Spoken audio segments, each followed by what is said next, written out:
كي ندعو إلى الله لننشر الخير في الكون الذي حار ونرسل العطر من روض الهدى الزاهي ويشرق السلم أنوارا.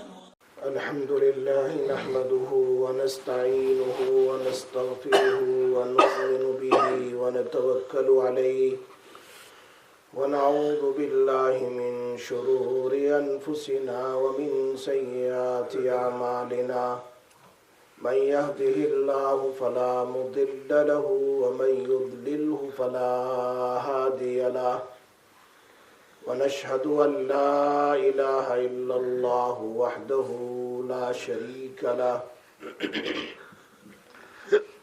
ونشهد أن سيدنا ونبينا وحبيبنا وشفيعنا وسندنا ومولانا محمدا عبده ورسوله صلى الله تعالى عليه وعلى آله وصحبه وأزواجه وأهل بيته وأهل طاعته وعلماء أمته أجمعين.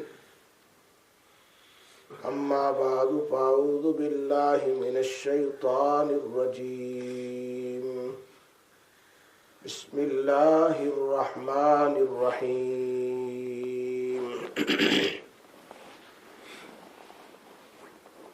يا أيها الناس أنتم الفقراء إلى الله والله هو الغني الحميد. وقال النبي صلى الله عليه وسلم الكيس من دان نفسه وعمل لما بعد الموت والعاجز من أتبع نفسه هواها وتمنى على الله أو كما قال رسول الله صلى الله عليه وسلم. صدق الله العلي العظيم وصدق رسوله النبي الأمي الحبيب الكريم ونحن على ذلك لمن الشاهدين والشاكرين والحمد لله رب العالمين. اللهم صل على محمد وعلى آل محمد كما صليت على إبراهيم وعلى آل إبراهيم إنك حميد مجيد. اللهم بارك على محمد وعلى آل محمد كما باركت على إبراهيم وعلى آل إبراهيم إنك حميد مجيد. میرے محترم دوستوں، بزرگوں، بھائیوں،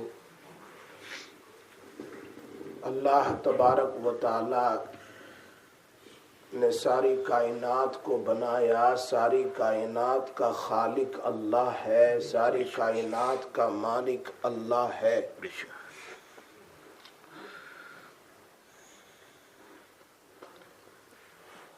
پوری زندگی ہم تسبیحات پڑھتے رہیں، پوری زندگی اللہ کی تعریفیں کرتے رہیں، پوری زندگی سجدے کرتے رہیں، عبادتیں کرتے رہیں، اللہ کی عظمتوں کو بیان کرتے رہیں، پھر بھی ساری دنیا مل کر اللہ کی عظمت بیان کریں، پھر بھی ہماری ساری دنیا کی عظمتیں، تعریفیں اللہ تبارک و تعالیٰ کی شان کے پردوں کے نیچے ہیں. اللہ کی شان بہت اونچی ہے، بہت اونچی ہے.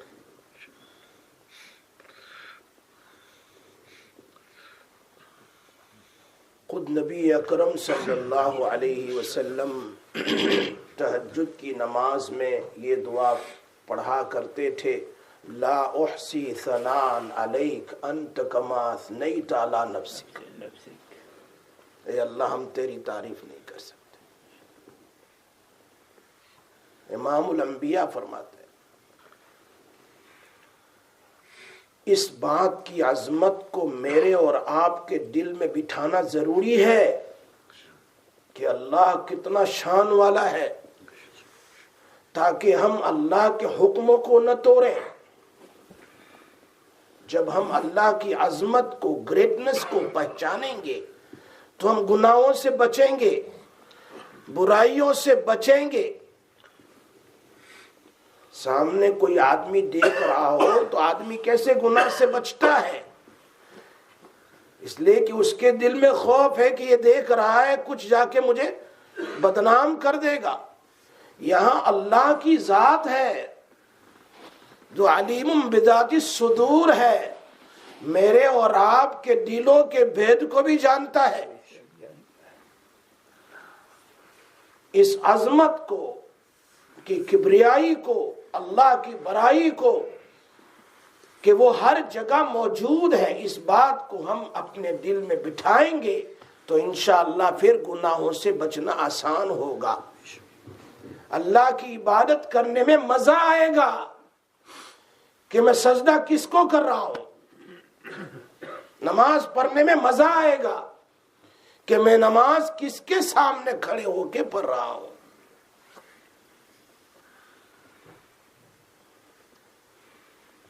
اور ہم نے کلمہ کو پڑھا ہے، لا الہ الا اللہ، اللہ تیرے سوا کوئی نہیں، اس کا مقصد کیا ہے، اس کے تقاضے کی ہم نے سمجھا ہی نہیں ہے، بس پڑھ لیتے ہیں اللہ کے سوا کوئی نہیں، اللہ کے سوا کوئی نہیں۔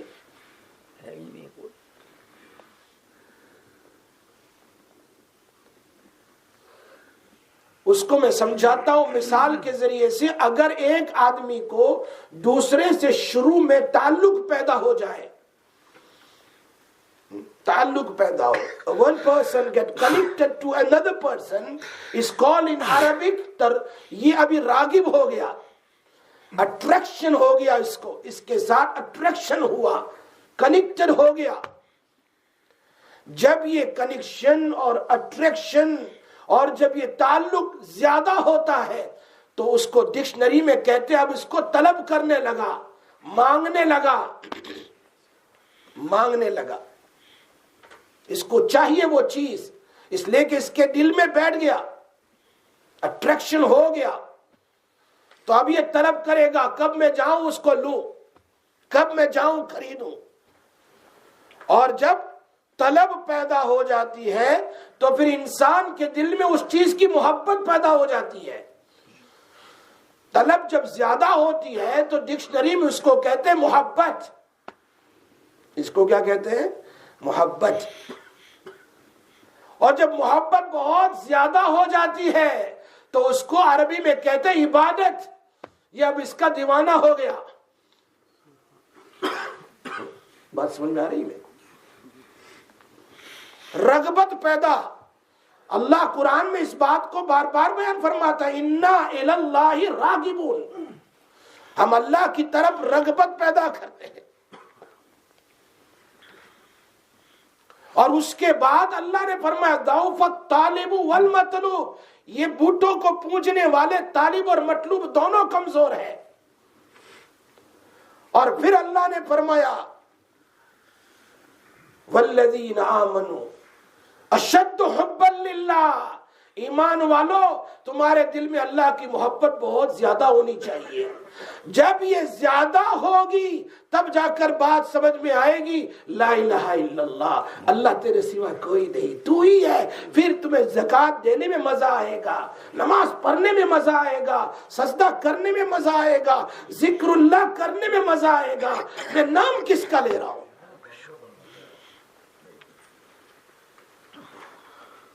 بایزید بستامی رحمت اللہ علیہ سے پوچھا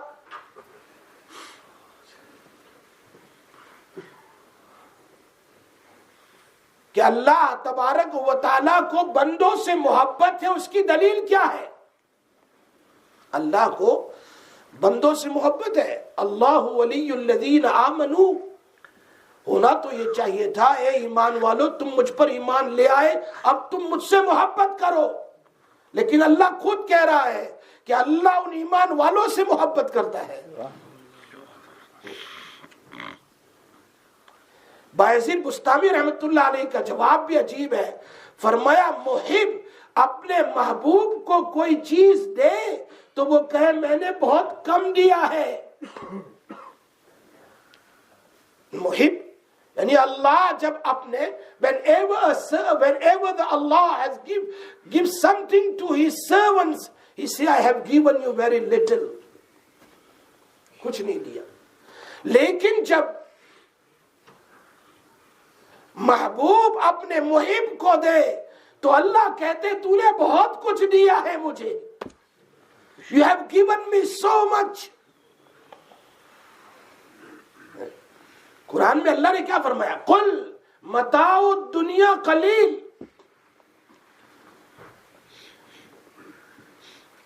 لیکن جب میری باری آئی والذاکرین اللہ کثیرا والذاکرات، یہ ذکر کرنے والے بہت اللہ کا. کتنے سال ذکر کرو گے تم بھائی؟ 25 سال، 30 سال، 40 سال، 50 سال، 60 سال، 70 years we going to remember Allah, 100 years, 110 years. لیکن اللہ کیا کہہ رہا ہے؟ جب تو مجھے دیتا ہے نا تو بہت کچھ ہے، میں اس کے بدلے میں ابد الآباد والی جنت تجھے دے دوں گا جس کی کوئی اینڈ نہیں ہے. ورنہ جنت بھی تو 80-100 سال کی ہونی چاہیے، لیکن ایسی خالدین فیہا ابدا، ایسی جنت. ان الذین آمنوا وعملوا الصالحات کانت لهم جنات الفردوس نزلا خالدین فیہا لا یبغون عنہا حولا. نکالے نہیں جائیں گے، اسی میں رہیں گے. نبی اکرم صلی اللہ علیہ وسلم کا فرمان ہے جب جنت بھی مانگو تو جنت الفردوس مانگو. ہمارے حضرت مفتی عبدالرؤف صاحب سکھروی ایک جگہ فرماتے ہیں بہت اچھی بات فرمایا، اے مومنو دین میں 3 بار یوں کہو کہ اللہ جنت نصیب فرما، جنت الفردوس نصیب فرما، اور دین میں 3 بار یوں کہو اللہ جہنم سے بچا لے. تو جنت خود اللہ سے کہتی ہے اللہ اس بندے نے تجھ سے جنت مانگی ہے، اسے جنت عطا فرما. اس نے جہنم سے پناہ مانگی ہے، جہنم اللہ سے کہتی ہے اللہ اس کی مجھ سے حفاظت فرما.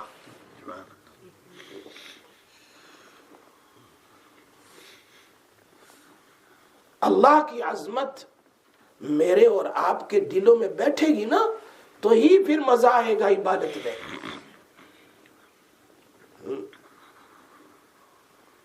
اس لیے ایسے عمل مانگا کرو جو نبی اکرم صلی اللہ علیہ وسلم فرمایا اللہم اجعل حبک وحب من یحبک وحب عمل یبلغنا الی حبک. اللہ اکبر. اللہ تیری محبت نصیب فرما، تجھ سے محبت کرنے والوں کی محبت، تاکہ ہم بھی ان کے ساتھ محبت کریں، اور ایسا عمل جو ہم کو تجھ تک پہنچا دے، ایسے عمل کی محبت نصیب فرما.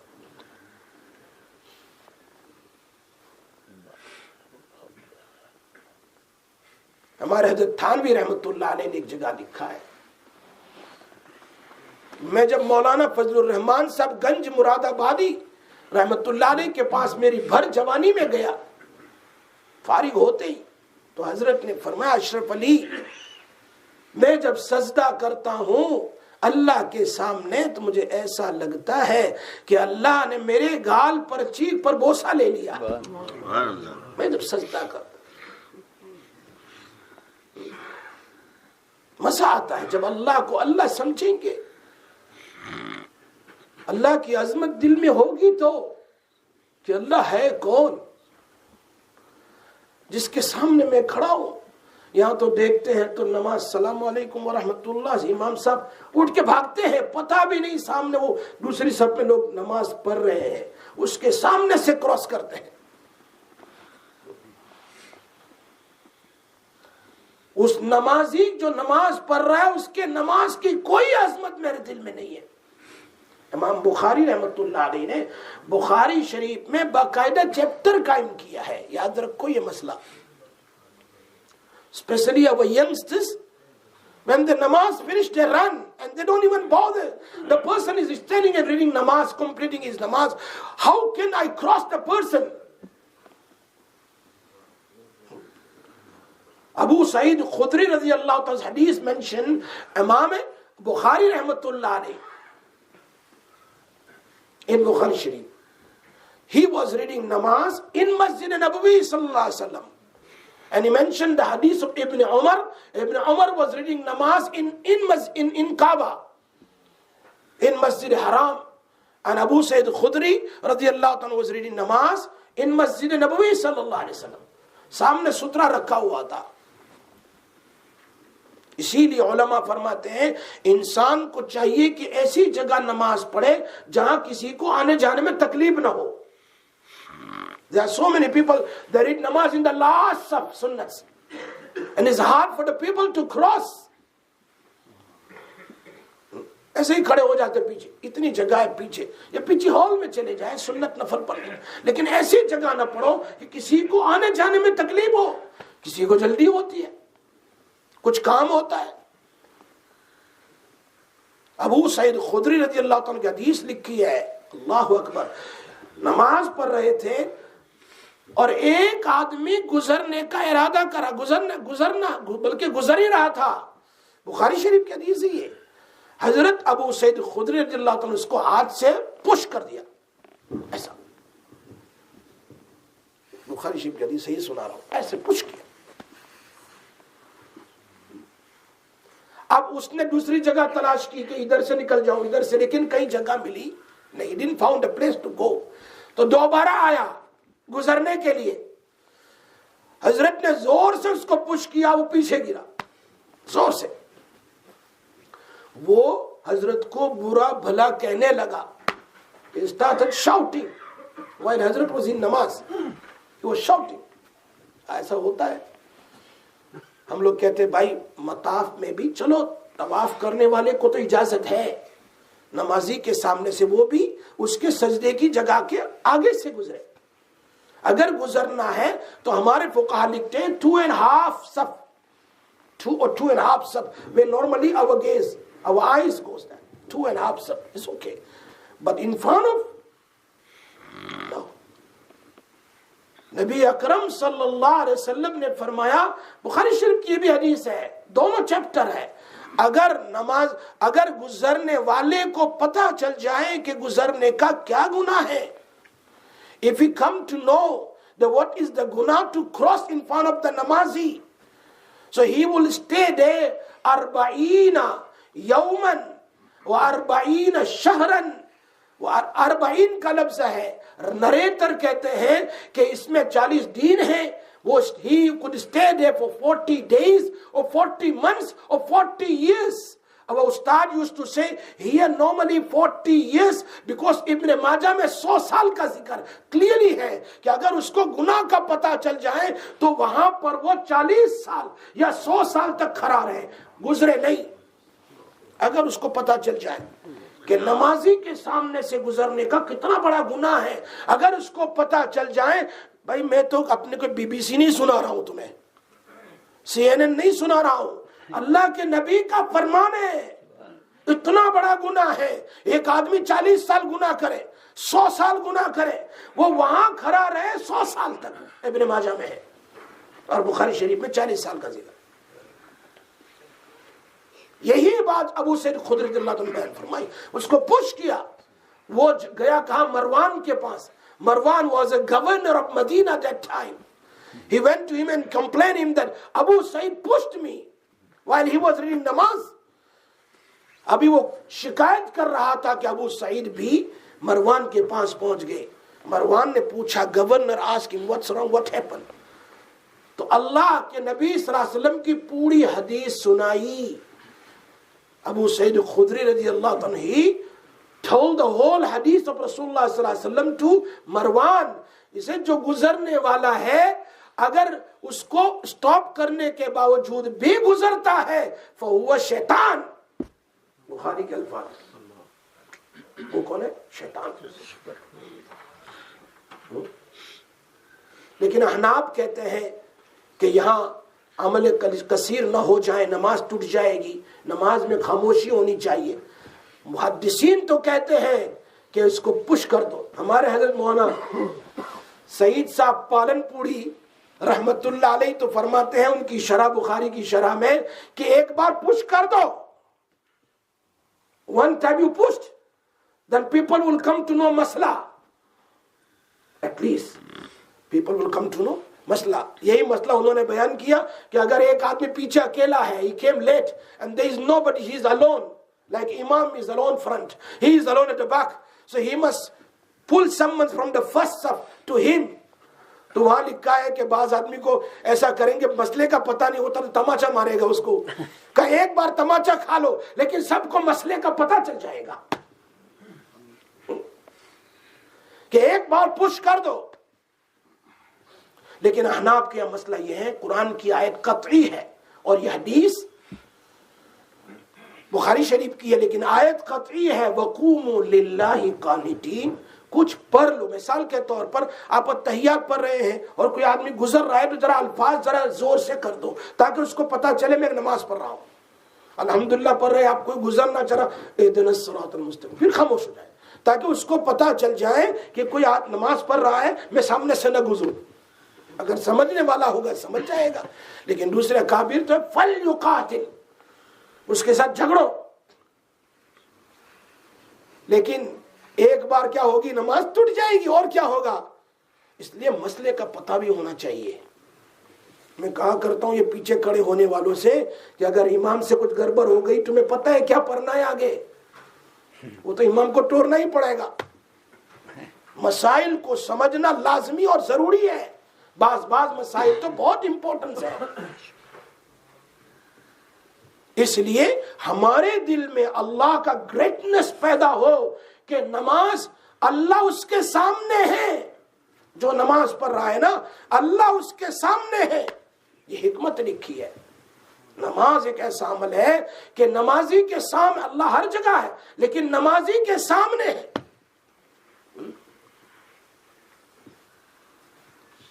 اس لیے حضرت علی رضی اللہ تعالیٰ عنہ کا قول مشہور ہے کہ جب میں چاہتا ہوں کہ اللہ مجھ سے بات کرے تو میں قرآن کی تلاوت کرتا ہوں، اور جب میں چاہتا ہوں کہ میں اللہ سے بات کروں تو میں نماز پڑھتا ہوں. اللہ والوں کے دل میں اللہ کی عظمت تھی. greatness of Allah was in their heart. ہمارے حاجی امداد اللہ صاحب رحمت اللہ علیہ بہت اچھی بات فرماتے ہیں، اے اللہ مجھے نہ جنت میں حور چاہیے نہ قصور چاہیے. I don't want the حور and bungalows in the Jannat. I want a small place to read my namaz there. تیرے عرش کے نیچے مجھے عرش کے سائے میں ایک مصلی کی جگہ دے دینا کہ میں نماز پڑھتا رہوں.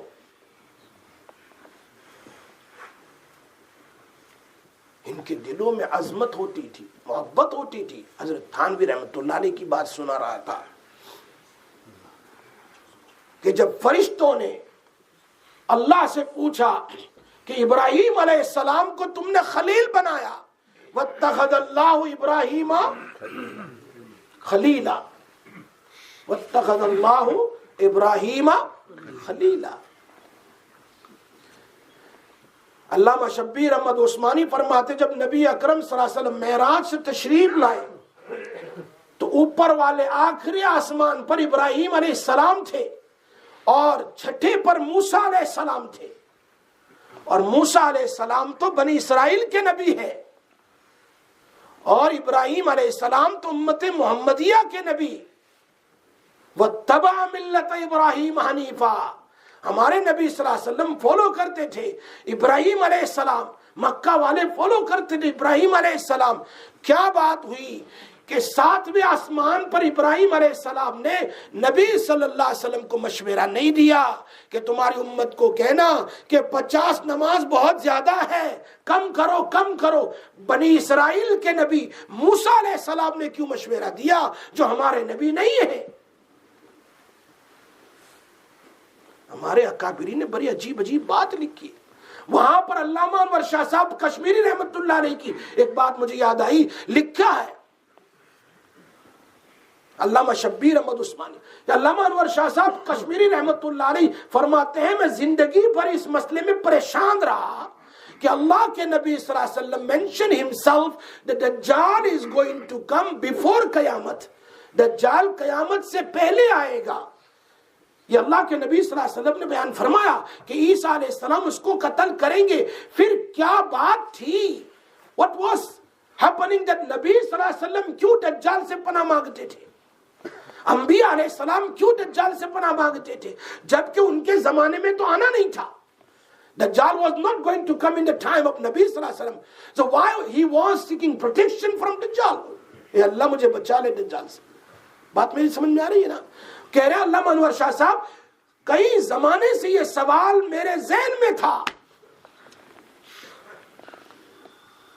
اور پھر مجھے اس کا جواب اللہ پاک نے میرے دماغ میں ڈالا.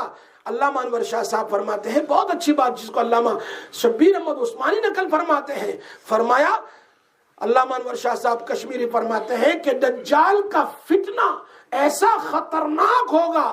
دجال's trial is such a bad and such a severe کہ خالی زندوں کو افیکٹ نہیں ہوگا, قبر میں جو دفن ہو چکے مردوں کو بھی افیکٹ ہوگا. اتنا خطرناک ہوگا. اس لیے اللہ کے رسول صلی اللہ علیہ وسلم دجال سے پناہ مانگ رہے ہیں. وہ میری بات سمجھ میں آ رہی ہے؟ وہاں پر یہ بھی ایک سوال قائم کیا کہ نبی صلی اللہ علیہ وسلم کو ابراہیم علیہ السلام should give some مشورہ. Why موسیٰ علیہ السلام had given him مشورہ؟ موسیٰ علیہ السلام was a نبی of the بنی اسرائیل. 70,000 نبی آئے ہیں بنی اسرائیل میں اپروکسیمیٹلی. مشورہ تو ان کو دینا چاہیے, ابراہیم علیہ السلام کو. تو وہاں علامہ شبیر احمد عثمانی قول نقل فرماتے ہیں بہت اچھا. فرمایا کہ ابراہیم علیہ السلام کو اللہ نے لقب دیا خلت کا, خلیل ہونے کا, دوست ہے اللہ کا. واتخذ اللہ ابراہیم خلیلا, خلت کا لقب دیا ہے. اور دوست اس کو کہتے ہیں کہ دوست کی بات جو کہے من و ان مان لے. اللہ نے جو کہا مان لیا, ٹھیک ہے 50 تو 50, جاؤ تمہاری امت کو کہو 50 تو 50. ہاں ایک بات ہے کہ امت کو میرا سلام کہنا اور ان کو بتلانا کہ جنت خالی ہے. تم جتنا اللہ کا ذکر کرو گے ہر ذکر پر جنت میں ایک باغ اور ایک درخت بنتا چلا جائے گا. ابراہیم علیہ السلام mentioned. And further Allama Shabbir Ahmad Usmani says, ایک اور جواب دیا. فرمایا موسیٰ علیہ السلام کو چھٹے آسمان پر رکھ کر اشارہ کیا کہ حضرت موسیٰ علیہ السلام نے دعا کی تھی, اللہ you create me in the ummah of رسول اللہ صلی اللہ علیہ وسلم, مجھے نبی صلی اللہ علیہ وسلم کی امت میں پیدا فرما. ایک لمبی حدیث ہے, پیدا فرما. اللہ نے حضرت عیسیٰ کی دعا قبول کر لی, حضرت موسیٰ علیہ السلام کی دعا قبول نہیں ہوئی. تو فرمایا اے موسیٰ میں نے تم کو امت محمدیہ میں پیدا نہیں کیا, ایک بات کر لو, اوپر آ جاؤ اور اس آنے والی امت کے نبی کو ان کی امت کے لیے نماز کا مشورہ دے کر سجیشن دے کر کہ ان کی امت میں داخل ہو جاؤ. مشورہ دے کر داخل ہو جاؤ. یہ تو مشورہ تھا حضرت موسیٰ علیہ السلام کا, اسی لیے تو 50 کی بجائے 5 ہوئی, جو بخاری شریف میں صحیح روایت. اور امام رازی نے ایک بات کہاں سے کہاں پہنچ رہی ہے ابھی, امام رازی رحمت اللہ نے ایک اور نکتہ بیان فرمایا معراج میں اللہ تبارک و تعالی ابراہیم علیہ السلام کو اوپر بلا رہے ہیں, نبی صلی اللہ علیہ وسلم کو اوپر بلا رہے ہیں, اور یہاں بھی سارے انبیاء سے ملاقات ہوئی, اقصا میں بھی, اور اوپر بھی انبیاء علیہ السلام سے ملاقات ہو کر پھر آگے جا رہے ہیں. فرمایا قیامت کا دن ہوگا. امام رازی فرماتے ہیں تفسیر کبیر میں کہ جب میرا نبی تم آؤ اور آ کر جنت بھی دیکھ لو اور جہنم بھی دیکھ لو, جیسے روایت میں ہے جنت بھی دیکھ لو جہنم بھی دیکھ لو. سارے نبیوں میں سے کسی نبی نے فزیکلی جنت جہنم نہیں دیکھی ہے, تو قیامت کے دن جب سفارش کا موقع آئے گا, the time will come to make intercede for their ummah, each and every نبی will say, ہر نبی کہے گا نفسی نفسی, ہم نہیں کر سکتے. اے امام الانبیاء تم دیکھ لو کہ قیامت میں تم ڈر نہ جاؤ جہنم کو دیکھ کر, جنت کو دیکھ کر, آؤ ادھر دیکھ لو تاکہ تم آرام سے اللہ کے سامنے اپنی امت کے لیے اور ساری امت کے لیے سفارش کر سکو. ابراہیم علیہ السلام کی بات چل رہی تھی, آگے نکل گیا میں. وَاتَّخَذَ اللَّهُ إِبْرَاهِيمَ, he was in jungle, he was grazing goats and sheep. The angel said, Ya Allah, how can you make Ibrahim as a Khalil? فرمایا جاؤ, go and test him, check کرو جاؤ, میں نے ان کو خلیل کیوں بنایا. یہ فرشتے حضرت تھانوی رحمۃ اللہ اس بات کو نقل کیا ہے، فرمایا جب یہ آئے دنیا میں، فرشتے آئے انسانی شکل میں، اور حضرت ابراہیم علیہ السلام کے سامنے زور سے انہوں نے کیا پڑھا؟ سبحان ذی الملک والملکوت۔ ایک روایت میں یہ ہے جو ہم پڑھتے ہیں تراویح میں، اور ایک روایت میں ہے کہ انہوں نے آ کر یوں کہا اللہ، کیا کہا؟ اللہ، اللہ کا نام لیا۔ تو حضرت ابراہیم علیہ السلام نے اللہ کا نام سنا، بے ہوش ہو گئے۔ اللہ، کس کا نام؟ اور دل میں عظمت تھی، دل میں اللہ کی کبریائی بڑائی تھی۔ اللہ پھر جب ہوش میں آئے، بھائی ایک بار اور نام لے لے، انہیں کیا پتا تھا یہ فرشتے ہیں، they have come here to test me۔ پھر کہا سبحان ذی الملک والملکوت، سبحان ذی العزت والہیبت والعظمت والقدرت والکبریاء والجلال۔ اللہ پھر بے ہوش ہو گئے۔ فرمایا جب ہوش میں آئے کیا دو گے اگر میں ایک بار اور کہوں؟ وہ یہ میری بکریاں آدھی لے لو، لیکن اللہ کا نام لو۔ آدھی بکری دے دی، انہوں نے پھر کہا، پھر بے ہوش ہو گئے، پھر کہا اب کیا دو گے؟ کہا اور ایک بار کر لو، کہیں باقی بھی لے لو۔ جب 3 بار ہو گیا تو کہا اب تو کچھ باقی نہیں تمہارے پاس۔ What you gonna give me now? If I say Allah, if I say about the greatness of Allah, what you gonna give me? He says, I am yours. I'm going to look after your goats now. I will graze your goats now, because all the goats and sheep belongs to you now. I have given you. I'm going to look after your sheep. فرمایا سن لو، ہم کوئی انسان نہیں، اللہ کے فرشتے ہیں۔